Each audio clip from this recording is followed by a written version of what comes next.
When I, 28 female, was a little girl, my mother married my stepfather, Nick. My mother was a loving and involved parent to Nick's son, Ben, now 34 male, but not to me. There were pictures of my mother, Nick, and Ben all over the house, but none of me. They found any excuse to have family time without me. My mother once told me that it was hard for her to love me and look at me because I looked so much like my father. My father was an alcoholic and a cheater. My mother and Nick would constantly comment about how I'd be a failure and an embarrassment, just like my father. Ben was extremely cruel to me, and my mother and Nick only responded to his verbal and emotional abuse by telling me to respect Ben. My only familiar support was my paternal grandparents. They supported me unconditionally. They helped with college, and I moved in with them after graduation. My grandparents are now in heaven. I inherited their home and have lived there alone for 3 years now. I've tried many times since graduation to talk to Ben about how his bullying impacted me, but unfortunately, Ben takes no accountability for any of his cruelty toward me and only says how, even if it was that bad, we were just kids. Or why are you still caught up on that? That was ages ago. I hadn't talked to Ben in almost 2 years before he reached out to me through social media. Then explained that he and his family were being evicted from their previous home. Apparently, it's bad enough that practically nowhere is willing to accept Ben and his family as tenants. The only place willing to take them is in a highly shady and dangerous area, and he feels it isn't safe for his daughter, Adeline, a very young female child. My mother and Nick weren't an option, so we hoped that he and his family would be able to stay with me. I admit it's a big house. 3 bedrooms and a large yard and garage. Then said that Adeline could take one room and that he and his wife could live in the other, and he offered me a sizable rent. I told Ben no and that I really didn't feel comfortable living with him again because of what he put me through as a child. Then made the same arguments about that was in the past and that we probably wouldn't need to interact with one another because of our differing schedules.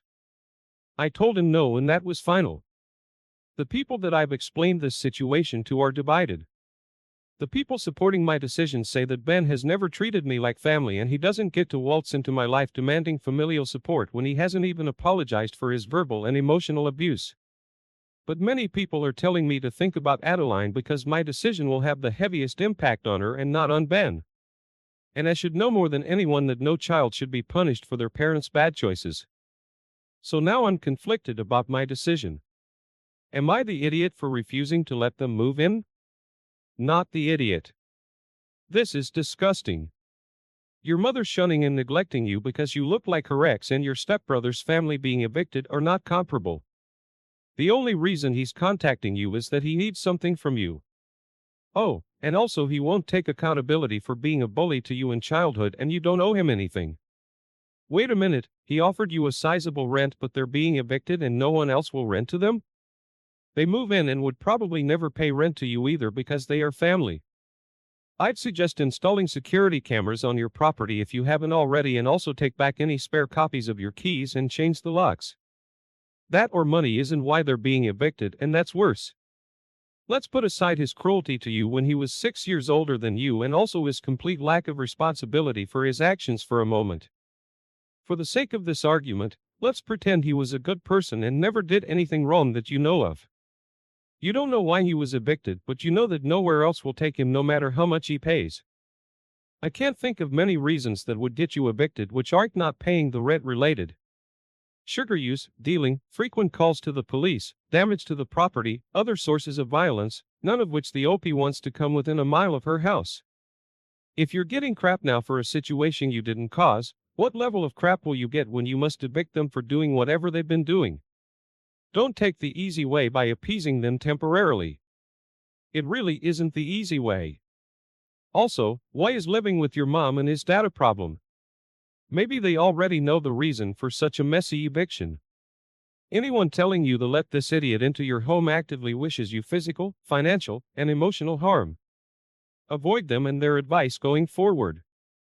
Better yet, ask if it's okay to pass on their contact and folks at Ben so they can accommodate him and his family. We both know Ben won't pay you a dime of rent and cause you damage. My stepsister was supposed to get married in December and as part of the pre-wedding celebration, her in-laws invited us on a trip with their extended family.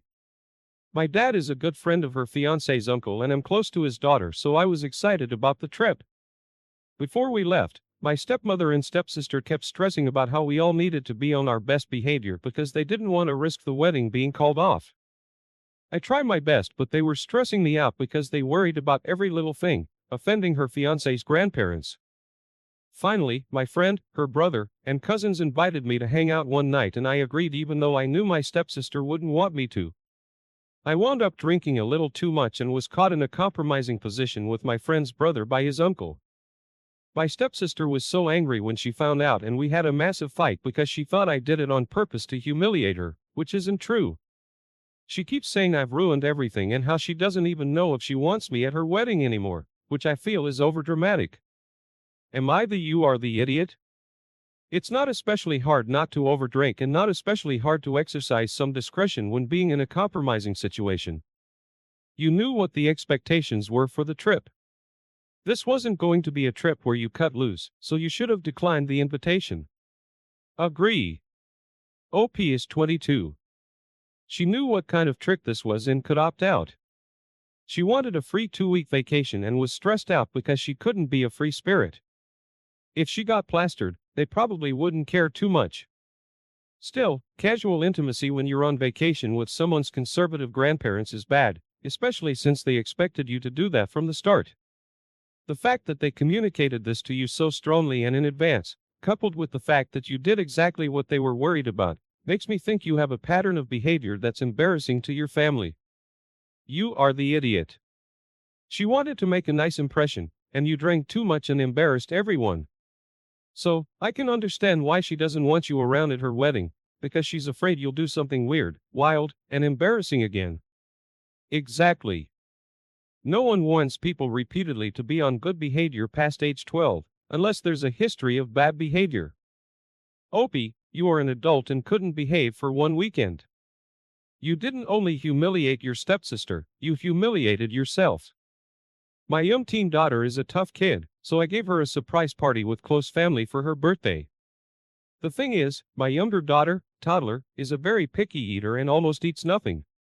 So, I chose food that both my younger and older daughter like, such as vanilla cake, meatballs, cookies, and orange juice. Unfortunately, I'm financially struggling and can't afford anything else, but I did what I could do to make her happy. She wasn't happy. She was nagging the entire time and ruined everything. She refused to cut her cake because she only likes chocolate cake, which is not true. She is not picky. She didn't eat anything else either and told me her dad threw her a bigger and better party with food she liked and spent the entire party in her bedroom. She went to her dad's home and called me a few days after that and said apparently her dad says she's old enough and doesn't have to come to my home again. I blew up at her dad, who called me an idiot for always prioritizing my other kids and not knowing what foods my daughter likes. You are the idiot. It's not making accommodations. It's blatantly not allowing your oldest daughter choices on her birthday and prioritizing her siblings' feelings and picky eating habits over what she enjoys. It's her birthday, not yours or your other kids. So, you catered to your younger child's brattiness and ignored the actual birthday child's preferred foods and she didn't get to choose her own cake? She should stay with her father. Enjoy your do-over family. Sorry, your Rex is right. You blatantly chose your toddler's picky eating over your daughter's birthday. You could have at the very least given her the cake flavor she likes more. Your toddler will have to grow out of that picky stage sometime and being catered to all the time isn't going to help. Also, I think you need to stop resenting your Rex for his money. It's not villainous for him to be comfortable and you're the one who chose to have more children on your income. Don't be surprised if she decides she wants to live with her dad full-time because it sounds like he's the only parent who's prioritizing her. And hey, if money's that big of an issue, you should be happy she wants to move out. One less kid to care for. Isn't she solving the problem for you? She's not a difficult child. You're a crap parent. I've been married to my now wife for 4 years. We are expecting our first child together soon. Unfortunately, due to complications with the pregnancy, my wife's doctor put her on bed rest. I also have a teen daughter from a previous relationship. My daughter lives with us full-time. My daughter has struggled with her mental health for much of her adolescence and is currently in recovery from an eating disorder. Since my wife has gone on bed rest, she cannot do any grocery shopping, so the task has fallen upon me. But like many pregnant women, my wife has had intense cravings for food, especially junk food, so we've been keeping it in the house more now than in the past. 2 weeks ago, I had to go out of town. I stocked up the pantry and fridge for my girls before I left. Unfortunately, my daughter regressed and binged on all of my wife's snacks and junk food, leaving her with none. This caused a significant argument between my daughter and wife. When I got home, I mediated while my wife and daughter apologized to one another for the argument and had a sit down with my daughter to find out what was going on. Long story short, she told me that she was struggling with her ED again and that seeing all this junk food around the house lately was triggering. I got an emergency appointment with my daughter's doctor and we're working through this with increased therapy appointments and medication changes. The issue now is that my wife wants me to buy more junk food. Thus far, I've refused to buy any because my daughter's in crisis and we need to support her by not having triggering foods in the house for a while. This is causing a pretty big rift between my wife and me. She's depressed from being on bed rest and almost nothing sounds appetizing to her except for microwave popcorn with Reese's. So, not even something I can sneak in without my daughter knowing. So, my wife hasn't been eating much, just mostly drinking protein shakes, though we have ample amounts of healthier food options in the house. Am I the idiot for refusing to buy her the junk food snacks my wife wants? You are the idiot. Your wife is on bed rest and therefore completely at your mercy. You are in total control of her life and needs and are currently denying them. There are so many solutions that could benefit both women. Why not get a lockbox to keep your wife's snacks in so she can have what she's craving and your daughter won't be able to binge? You are the idiot and I feel so bad for your wife. You are completely ignoring her needs in favor of your daughter's. That's not how you treat your spouse, let alone your pregnant spouse carrying your child. And you're willing to starve your wife over not making your daughter confront her mental disorder and divorce her over words said out of pain, frustration, and probably hunger. SMH, go marry your daughter. If your daughter can't be around snacks and your wife is on bed rest so she cannot get them herself, you need to get a mini fridge and microwave to keep in your bedroom. But how do you plan on combating this issue when your child's a toddler and wants snacks? Will they not be able to enjoy snacks because of your daughter? There needs to be a way around this issue. Your daughter is struggling and I understand that, but restricting food could raise food issues for the other individuals in the house. Not the idiot. I'm sorry, but going without popcorn and Reese's isn't harming the baby or your wife. Pregnancy cravings are just that, cravings, not necessities. Find her something she can keep stashed in her room away from your daughter. You need to support your kid if she's having serious issues right now. Likewise, your wife's need for junk food isn't a serious issue. Backstory. I, 43, female, have 4 kids. L, 22, female, Katie, nearly adult female, Cam, teen male, Isla, young child, and I'm also pregnant. My husband, 50, and I started adding to college funds every month for each of our kids as soon as we found out we were pregnant. I won't say the exact amount, but my husband has an excellent job so it's more than most. We never told our kids because it just didn't feel necessary. Elle got pregnant young and ended up dropping out of school. I was very disappointed, but I understood. However, I was under the impression she would return later, but she has no plans to. The dad stuck around and now they have one more kid, toddler, and one on the way. They're engaged but don't plan to marry until they can afford it. They were doing okay financially for a while, but due to the market right now, they've been struggling because Elle can't get a job since she doesn't have a diploma, so we've been loaning them money. Katie is a senior and just about accepted into college. We've been setting everything up and she knows about the fund now. Katie and Elle were talking and she was telling Elle about the school and Elle asked how she was planning on paying for it. Katie responded, "My college fund." I was in the room while they were talking and this made me panic. We had just planned on splitting it between the remaining 4 since we knew they were going to college. Elle asked me if they all had one and I wasn't going to lie, so I said yes. She got really excited and went to call her fiancé and tell him the good news. I was confused and told her she couldn't have the money. She asked why and I said it was for school. She got upset and left my house. The next day, I got a call from Elle. She was crying and begging me to let her have the funds so she could finally afford a down payment and maybe even a wedding.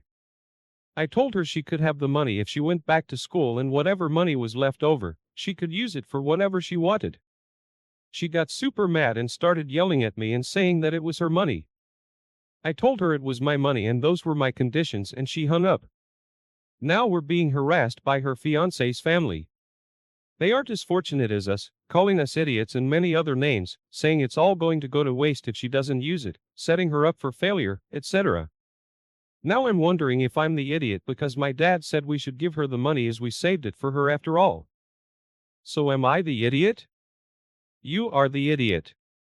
So you know that your little Isla, an unborn future maybe kid, are planning to go to college? Why the heck didn't you tell your kids about the money? This is one of the most foolish things I've ever heard of. The eldest too got unfairly blindsided. All of the other kids will know. There's no way this will be kept a secret. Eldest daughter might have made very different choices if she'd known there was a fund for college. And what happens if the eldest daughter decides to go back? She's only 22. Or if any of her other kids don't, what if they want to go for graduates? What if one kid chooses an Ivy and the other community college? You speak dismissively about the committed man who stuck by her side through teenage pregnancy, another child, and has asked her to marry him. You speak as if she's less than because of mistakes she made in high school. It's not about money or education. It's about control. You're mad and punishing her because she chose a different life path. Not the idiot. A GED is affordable and doable. She's choosing to keep having kids she can't afford. She doesn't need a wedding. She needs a reality check. If she put forth minimal effort to better her life, it would be reasonable to ask for some money. A fancy party does nothing to feed and clothe her kids. You offered her what's left from the fund if she goes to school. She's decided that school isn't important and save her funds for the grandkids. Agree, it's not her money. It never was. And it was never a trust fund. It was money set aside to fund an education for her. And you've made it clear that it's still very generously available to her to do that. As a 22-year-old high school dropout with 2 children and a third on the way, she should be realizing if she's matured at all and based on her